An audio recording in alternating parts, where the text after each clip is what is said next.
Hello friends, welcome to my YouTube channel. आज का हमारा टॉपिक चीन के पठार और बेसिन है। चीन के धरातल और धरातलीय संरचना के बारे में हम बात कर रहे थे। इसमें हमने चीन के पर्वतीय प्रदेशों के बारे में और चीन में फैली हुई पर्वत श्रेणियों के बारे में हम बात कर चुके हैं। आज हम चीन के पठार और बेसिन के बारे में बात करेंगे।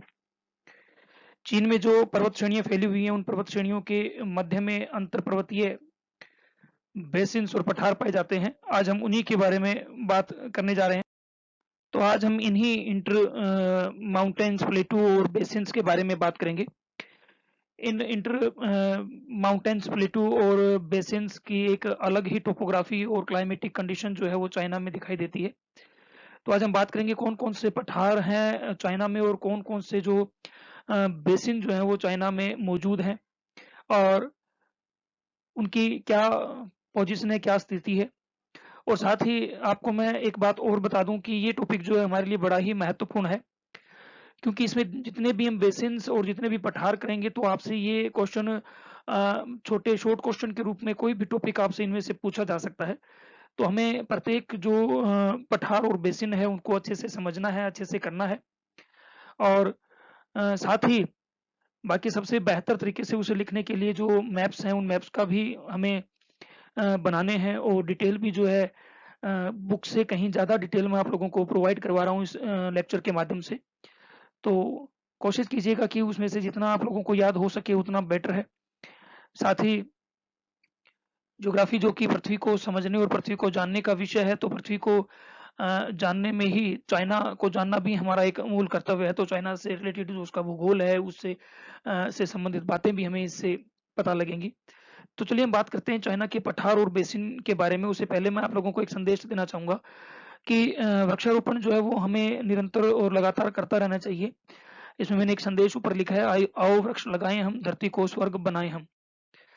तो ये हमारी नैतिक जिम्मेदारी बनती है कि हम वृक्षारोपण करें और हमारी पृथ्वी को हम हरा भरा बनाकर रखें। तो अपने आसपास आप वृक्ष लगाइए, उनकी देखभाल कीजिए। तो चलिए हम अपने मूल टॉपिक पे वापस आते हैं, चाइना के पठार और बेसिन के बारे में बात करते हैं।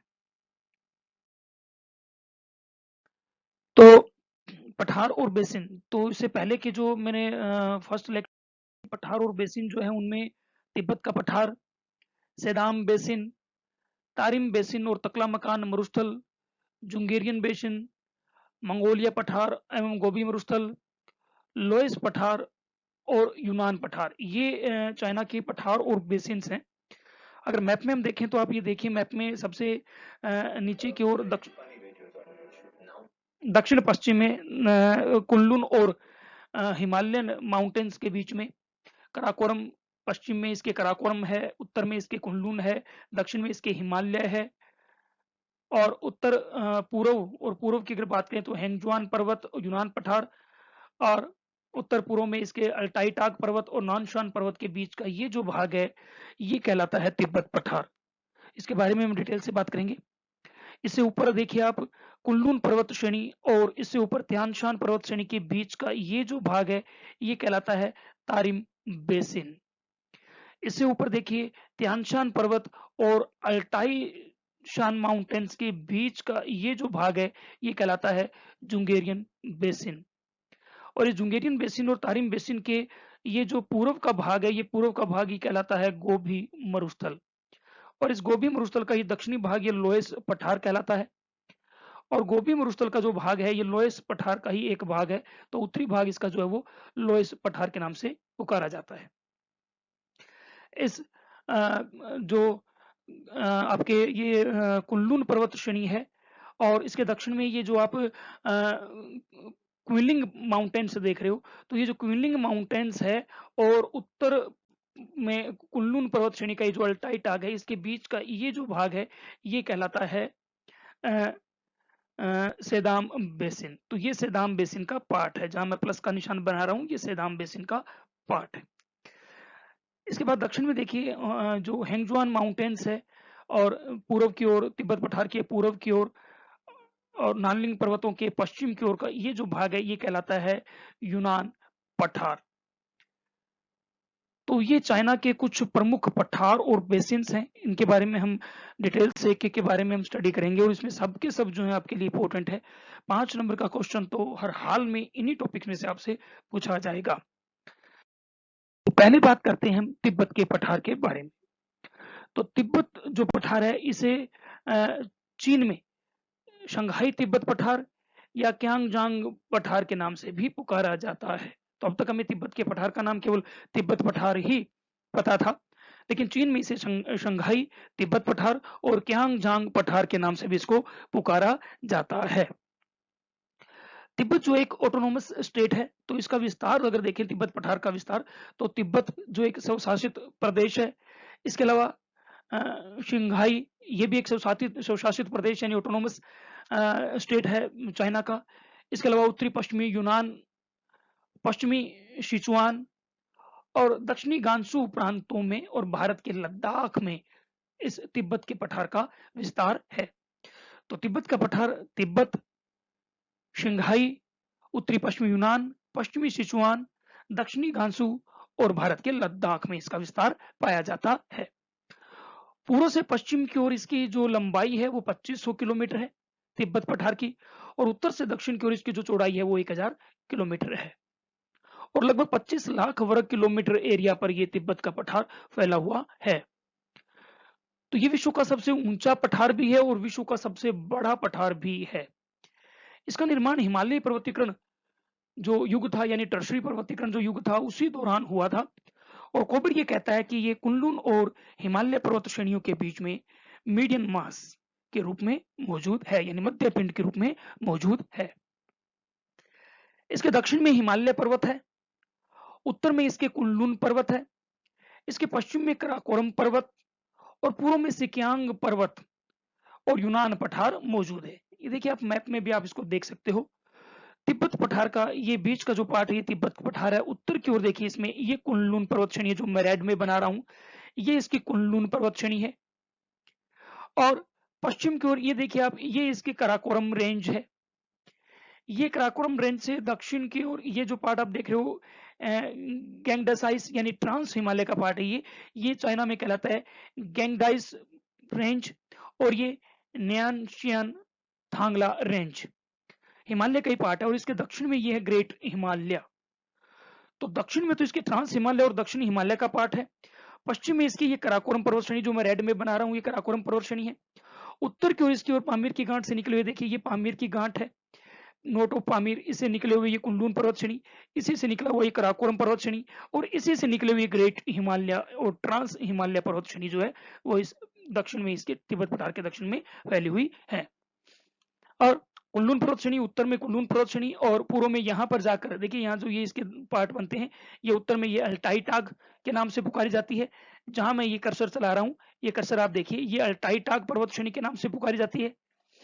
और इसके दक्षिण का ये जो भाग है ये सिंगलिंगशान पर्वत श्रेणी, ये दक्षिण की ओर जो आ गया सिंगलिंगशान पर्वत श्रेणी या नानशान पर्वत श्रेणी के नाम से पुकारी जाती है। क्विलिन पर्वत श्रेणी भी कहते हैं इसको, क्विलिन या क्वीन श्रेणी के नाम से भी पुकारा जाता है। इसके बीच का ये पूरा का पूरा जो पार्ट आप देख रहे हो ये पूरा का पूरा भाग है तिब्बत प्लेटू तिब्बत पठार, जो पूर्व से पश्चिम की ओर 2500 किलोमीटर की लंबाई में और उत्तर से दक्षिण की ओर 1000 किलोमीटर की चौड़ाई में फैला हुआ है। पूर्व से पश्चिम 2500 किलोमीटर और उत्तर से दक्षिण की ओर 1000 किलोमीटर की चौड़ाई में ये फैला हुआ है। उत्तर से दक्षिण 1000 किलोमीटर, कुल 25 लाख वर्ग किलोमीटर क्षेत्रफल में इसका विस्तार है। ये देखिए चीन के वो प्रांत दिखाए गए जिनमें कि इसका विस्तार है।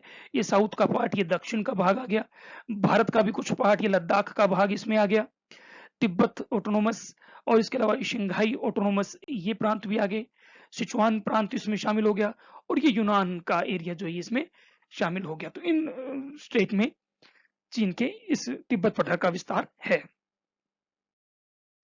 ये देखिए फिर एक और यहाँ इसको क्लियर रूप में दिखाया गया है। आप ये देखिए कि पश्चिम की ओर ये देखिए पामीर, ये है पामीर की गांठ, यहाँ से निकली है ये कराकोरम पर्वत श्रेणी। तो पश्चिम की ओर इसकी ये कराकोरम पर्वत श्रेणी, यहीं से देखिए ये ग्रेटर हिमालय, हिमालय ग्रेटर हिमालय का जो पार्ट है ये जा रहा है साउथ की ओर, तिब्बत के साउथ की ओर, और इसी के बीच में से ट्रांस हिमालय का पार्ट जो है ये ट्रांस हिमालय का पार्ट इसमें जा रहा है इसी चीन में भी मौजूद है, जो ये गैंगडाइस और तिएनशियान थांगला माउंटेन्स रेंज के नाम से जानी जाती है, चाइना में ट्रांस हिमालय। उत्तर की ओर ये देखिए, ये है कुनलुन पर्वत श्रेणी। तो उत्तर की ओर ये कुनलुन पर्वत श्रेणी है, और इस कुनलुन पर्वत श्रेणी का ये पार्ट जो ये अल्टाई टाग, इसका ऊपरी भाग जो है ये कहलाता है अल्टाई, यानी कुनलुन पर्वत श्रेणी की उत्तरी शाखा जो है वो अल्टाई टाग कहलाती है। अल्टाई शान पर्वत श्रेणी उत्तर में इसके अलावा अलग है, ये अल्टाई टाग पर्वत श्रेणी है, और इसका भी पूर्वी भाग जो है, ये जो भाग है, ये नान शान पर्वत श्रेणी के नाम से पुकारा जाता है। और इसी कुनलुन पर्वत श्रेणी का ये देखिए दक्षिणी भाग, ये कहलाता है क्विलिन माउंटेन्स। तो क्विलिन माउंटेन्स, कुनलुन पर्वत श्रेणी, हिमालय ट्रांस हिमालय पर्वत श्रेणी यानी आंतरिक हिमालय, और कराकोरम पर्वत श्रेणी, और पूर्व की ओर यहाँ देखिए ये है सिचुआन माउंटेन्स, यानी आल्प्स ऑफ सिचुआन इनको कहा जाता है, हेंगजुआन पर्वत श्रेणी इसको कहते हैं, और इसी के पूर्व में मौजूद है यूनान का पठार। तो इसके बीच में ये जो पूरा का पूरा आप एरिया देख रहे हो, ये एरिया कहलाता है तिब्बत पठार, तिब्बत प्लेटू। पूर्व से पश्चिम की ओर कितना, 2500 किलोमीटर, पूर्व से पश्चिम की ओर 2500 किलोमीटर, और उत्तर से दक्षिण की ओर 1000 किलोमीटर की चौड़ाई में ये फैला हुआ है। टोटल 25 लाख वर्ग किलोमीटर क्षेत्रफल में ये फैला हुआ है। कुनलुन पर्वत श्रेणी जो है, इस तिब्बत पठार को, कुनलुन पर्वत श्रेणी, ये जो कुनलुन पर्वत श्रेणी आप देख रहे हो, तिब्बत पठार को इस तारिम बेसिन से अलग करती है, यानी कुनलुन के उत्तर का भाग कहलाता है तारिम बेसिन, और तारिम बेसिन के उत्तर में जो पर्वत श्रेणी, यहाँ पर ये जो पर्वत श्रेणी आप देख रहे हो, ये कहलाती है त्यान शान। तारिम के उत्तर में त्यान शान पर्वत श्रेणी। तो त्यान शान पर्वत श्रेणी और कुनलुन के बीच का भाग कहलाता है तारिम पर बेसिन, और इसी का एक पार्ट है जिसका नाम है तकलामकान डेजर्ट। चलिए, अभी हमारा टॉपिक जो है तिब्बत का पठार। और एक चीज और यहीं पर साथ के साथ यहाँ आपको एक चीज और बता दूं, ये देखिए एक बेसिन आप देख रहे हो, एक निची भूमि आपको दिखाई दे रही है, एक लो लैंड आपको यहाँ पर दिखाई दे रहा है, उत्तर में अल्टाई टाग और दक्षिण में क्विलिन माउंटेन्स। इनके बीच में ये जो नीची भूमि, निम्न भूमि दिखाई दे रही है, इस निम्न भूमि को कहते हैं सेदाम बेसिन। इसके बारे में हम आगे बात करेंगे। सेदाम बेसिन बड़ी इंटरेस्टिंग और बेसिन है, टॉपिक है ये। चलिए, तो नेक्स्ट,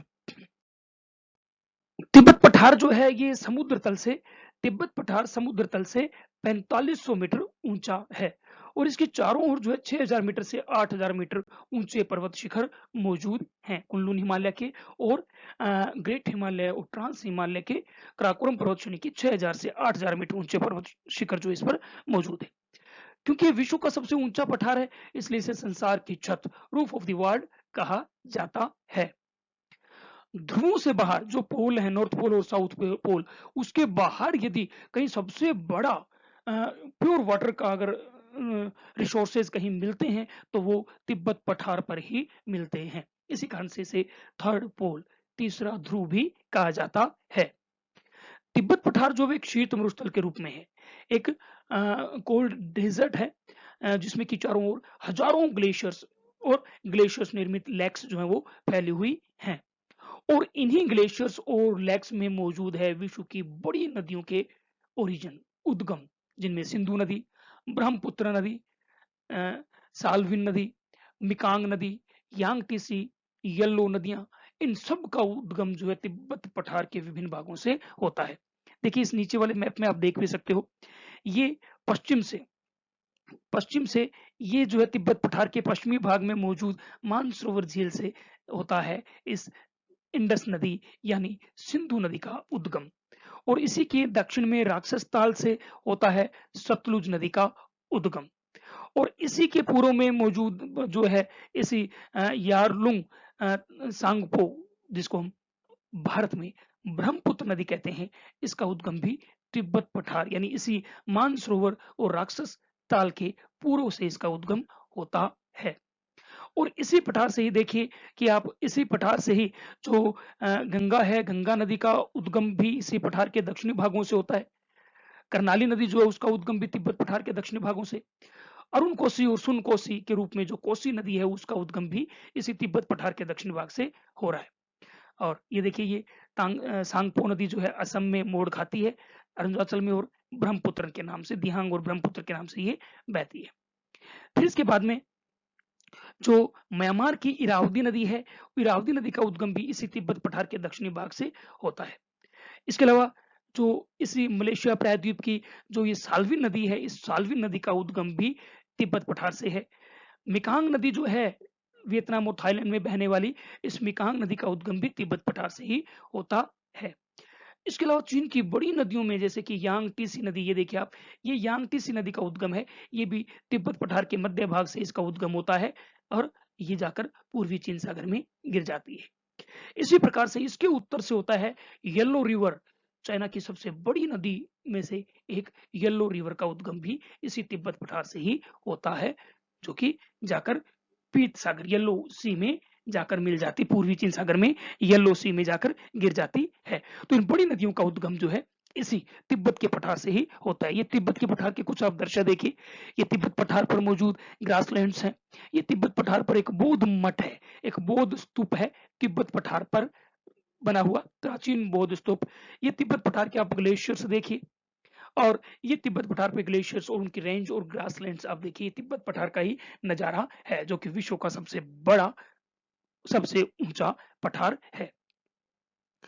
तो सबसे तिब्बत पठार में ही मोस्टली दक्षिण और दक्षिण पूर्व एशिया की जो बड़ी नदियां हैं उनका उद्गम इस तिब्बत पठार से होता है। इस कारण से इसे दक्षिण एशिया व दक्षिण पूर्व एशिया का वाटर टावर भी कहा जाता है। तो चलिए, ये तिब्बत पठार हुआ। अब इसके बाद हम बात करते हैं सेदाम बेसिन। मैंने आपको जिक्र किया था, ये भी बड़ा इंटरेस्टिंग जो है टोपोग्राफी है चाइना में, सेदाम बेसिन। तो देखिए, सेदाम बेसिन जो है इसे सेदाम या सेदाम या साइदाम या चाइदामू बेसिन के नाम से भी पुकारा जाता है। ये एक हाइपर एरिड अति शुष्क बेसिन, ये है हाइपर एरिड अति शुष्क बेसिन है, और साथ ही लवणीय दलदली बेसिन भी है, यानी सेलाइन मार्श भूमि के रूप में मौजूद है। ये शिंघाई प्रांत के लगभग 1,20,000 वर्ग किलोमीटर क्षेत्रफल में फैली हुई है, और इसका 35,000 वर्ग किलोमीटर क्षेत्रफल जो है उस पर डेजर्ट है, ड्राई डेजर्ट है। और इसका जो 1/4 पार्ट जो है, 1/4 भाग जो है, उस पर शेलाइन लेक्स पाई जाती है, यानी लवणीय झीलें और प्लाया मौजूद हैं। ये भी एक अंतःपर्वतीय और अंतःप्रवाही अंतःपर्वतीय और अंतःप्रवाही बेसिन है, जिसमें कि नदियां जो हैं वो सागरीय भाग तक नहीं पहुंच पाती, बल्कि इसी बेसिन में ही किसी प्लाया में जाकर गिर जाती हैं। तो एक अंतःप्रवाही और अंतःपर्वतीय बेसिन है ये, जिसके दक्षिण में कुनलुन पर्वत श्रेणी है। आप देखिए सेदाम बेसिन को, ये दक्षिण में ईस्टर्न कुनलुन माउंटेन, इसके सेदाम बेसिन के साउथ में ये मौजूद है, ईस्टर्न कुनलुन माउंटेन। इसके उत्तर में है क्विलिन या नानशान पर्वत श्रेणी, ये जो है क्विलिनशान या नानशान पर्वत श्रेणी उसके उत्तर में मौजूद है। इसके उत्तर पश्चिम में आर्जियन माउंटेन्स, अर्जियन माउंटेन्स, अल्टाई टाग माउंटेन का ये एक पार्ट है, अर्जियन माउंटेन्स। तो ये उत्तर पश्चिम में मौजूद है। तो उत्तर पश्चिम में जैसे मैंने आपको बताया कि अल्टाई टाग की पहाड़ियां हैं, और ये जो अल्टाई टाग यानी अर्जियन माउंटेन से अल्टाई टाग की जो पहाड़ियां हैं, इसे इससे पश्चिम में मौजूद कुमटाग मरुस्थल से अलग करती है। तकला मकान मरुस्थल का एक भाग है, पूर्वी भाग है कुमटाग मरुस्थल। जब हम तकला मकान मरुस्थल करेंगे तो उसमें ये कुमटाग मरुस्थल भी आएगा। इस बेसिन को कोकोनार के नाम से भी जाना जाता है।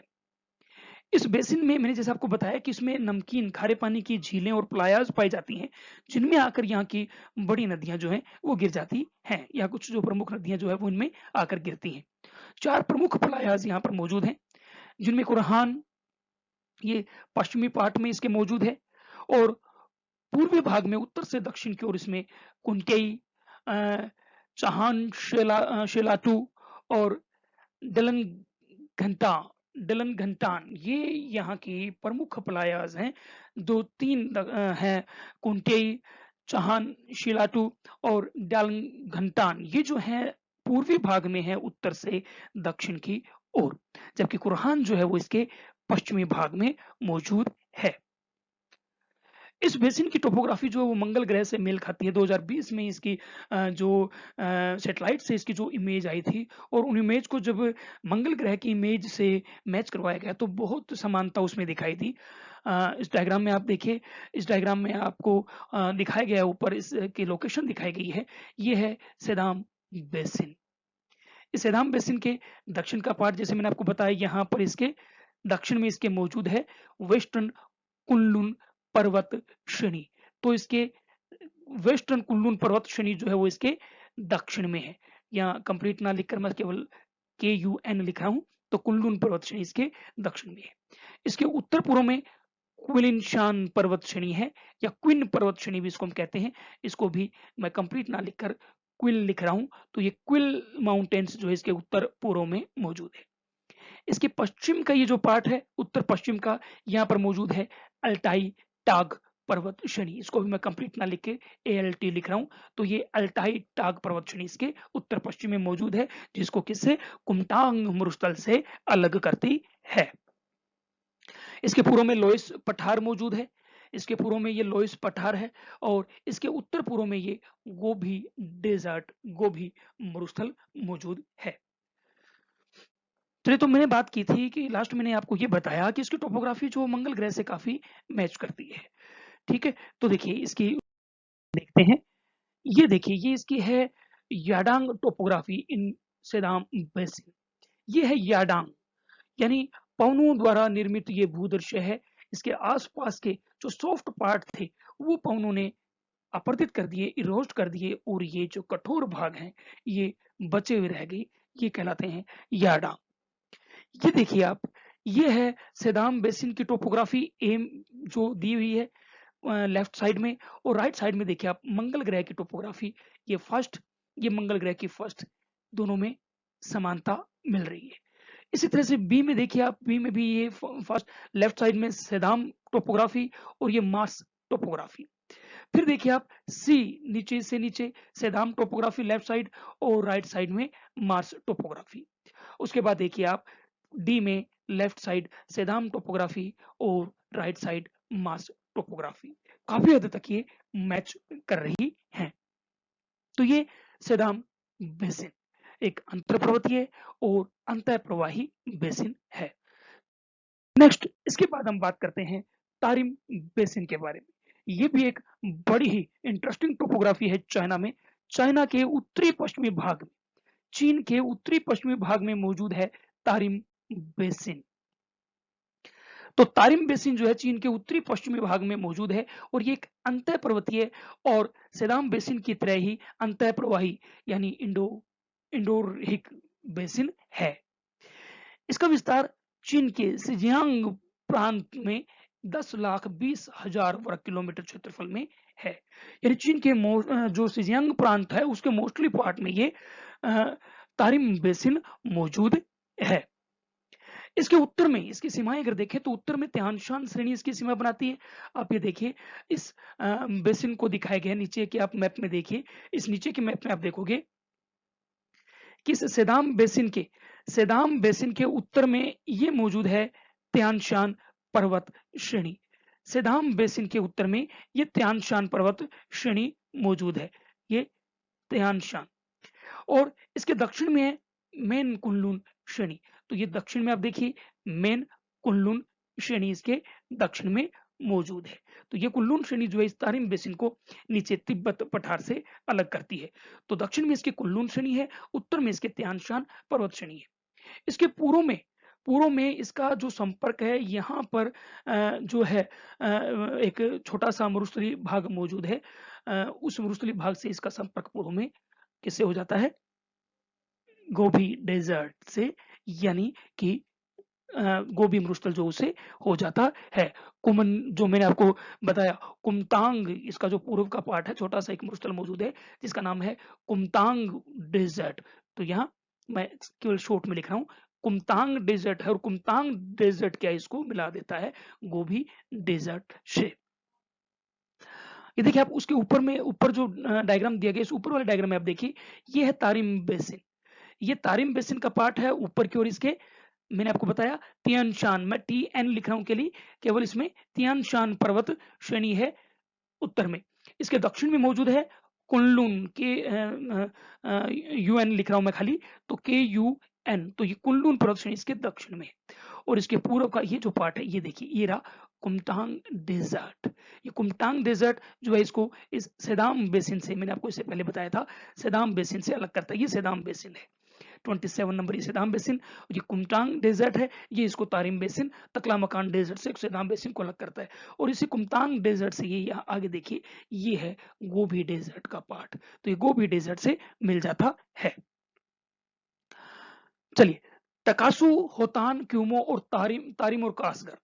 देखिए, टकासू, होतान, क्यूमो, तारिम और कासगर, ये यहाँ की प्रमुख नदियां हैं जो त्यान शान, यानी ये उत्तर से त्यान शान पर्वत से निकलती है। आप ये देखिए, ये तकाशु रिवर है, ये जो मुज्जत रिवर है, ये कायडू रिवर है, और ये काशगर रिवर है। ये रिवर निकलती है त्यान शान पर्वतों से, और त्यान शान पर्वतों से निकलकर ये इस तारिम बेसिन में प्रवाहित होती है। और दक्षिण में जो कुल्लून पर्वत श्रेणी है, कुल्लून पर्वत श्रेणी से कराकास, यारकंठ, करकान, ये नदियां निकलती है। ये आप देखिए, दक्षिण में ये कराकोरम कुल्लून पर्वत श्रेणी, कुल्लून पर्वत श्रेणी से ये यरकांठ रिवर निकल रही है। और इसके अलावा ये जो है आप किरिया रिवर है, ये जो आप देख रहे हो ये कराकान रिवर है, और ये नदियां कुल्लून पर्वत श्रेणी से निकलती है और तारिम बेसिन में प्रवाहित होती है। लेकिन क्या है, मोस्टली क्योंकि ये तारिम बेसिन जो है ये हाइपर एरिड एरिया है, इसलिए ये रिवर जो है इस तकलामकान मरुस्थल में जाकर विलीन हो जाती है, कहीं आगे पहुंच नहीं पाती। हाँ, कुछ बड़ी नदियां जो बड़ी रिवर्स हैं, जिनमें क्यूमो हो गई या तारिम रिवर हो गई, तो तारिम रिवर और क्यूमो रिवर जो है वो देखिए आप, इसके पूर्वी भाग में मौजूद है एक डिप्रेशन या प्लाया, प्लाया कह सकते हैं, प्लाया, जिसका नाम है लोप नूर। तो ये जो एक नमकीन झील है, खारे पानी की झील है, इस खारे पानी की झील में जो कुछ बड़ी नदियां हैं, जिनमें कि मैंने आपको बताया कि एक तो क्यूमो है, इसके अलावा तारिम है, ये इस लुपोनोर, और दक्षिण से आने वाली नदी करकान है, ये इस लोपनोर झील में आकर गिर जाती है। तो तारिम बेसिन ये, और उसमें उसकी प्रमुख नदियों के बारे में हमने ये बात की। तारिम बेसिन का जो निर्माण है, तारिम बेसिन का निर्माण ये कार्बोनिफेरस से पर्मियन युग में हुआ था।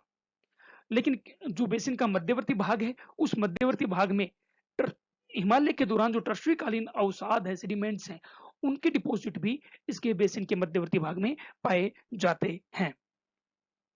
इस बेसिन में, जैसे मैंने आपको बताया, पलाया और लवणीय झीलें पाई जाती है, और बेसिन के पूर्वी भाग में, पूर्वी किनारे पर मौजूद लोप नूर इसी प्रकार की एक पलाया है, जिसमें तारिम और करकान रिवर जाकर गिरती है।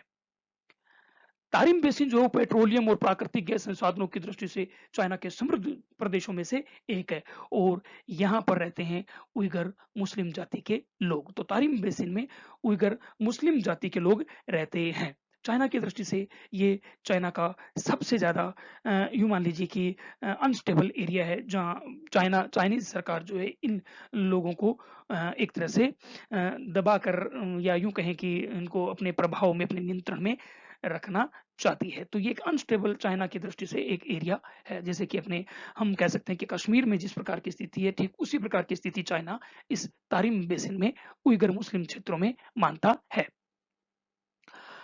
तो ये इसमें इस मैप में भी आप देख सकते हो, तारिम बेसिन के उत्तर में ये आप त्यान शान पर्वत श्रेणी, त्यान शान माउंटेन्स, इसके उत्तर में ये मौजूद है।